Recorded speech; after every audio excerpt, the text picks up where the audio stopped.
ఈ ప్రేక్షకులందరికీ కూడా శుభములు తెలియజేస్తూ బైబిల్ ఎప్పుడు కూడా పాపమునకు లేకపోతే తప్పుకు ఒక ఉదాహరణ లేకపోతే ఒక నిర్వచనం ఆల్రెడీ ఇచ్చేసింది. అదేంటి అని అంటే దేవుని అధికారాన్ని తిరస్కరించడం, దేవుడు మనపై రాజుగా ఉన్నాడు అన్నటువంటి ఆయన అధికారాన్ని తిరస్కరించడం, ఆయన ఇచ్చిన ఆజ్ఞలను పాటించకపోవటం, ఆయన చేయొద్దు అన్నది చేయటం, ఆయన చెయ్యి అన్నది చేయకపోవటం, దీన్ని పాపం అంటారు. సో ఇందులో కొన్ని ఉదాహరణకు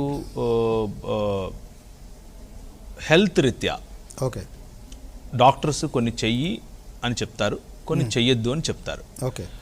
వాటిల్లో మనం వాడే మందుల్లో చాలా చోట ఆల్కహాల్ ఉంటుంది, మనం వాడే ట్యాబ్లెట్స్లో చాలా చోట ఆల్కహాల్ ఉంటుంది, మనం వాడే దీన్ని ఏమంటారు హోమియోపతి మందుల్లో కూడా ఆల్కహాల్ బేస్డే ఉంటుంది. మీరేం చెప్పాలనుకుంటున్నారు? అదే నేను డైరెక్ట్గా చెప్తాను. సో ఏది తప్పు కాదు అన్నది దాని వెనుకున్న ఇంటెన్షన్ మీద ఆధారపడి ఉంటుంది. ఏ ఇంటెన్షన్తో మనం ఏ పదార్థాన్ని వాడుతున్నాం. పదార్థము దేవుడు సృష్టించాడు, పదార్థములో తప్పు లేదు. పదార్థమును సృష్టించిన దేవుడు పదార్థమును మంచిది అన్నాడు, ఆయన చేసిన సృష్టిని మంచి అన్నాడు.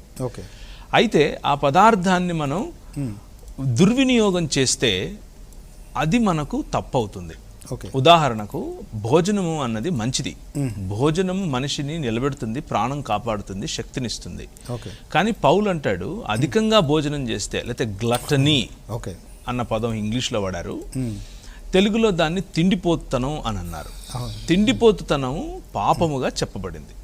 అలాగే నిద్ర మంచిది, నిద్ర లేకపోతే మనిషి చచ్చూరుకుంటాడు.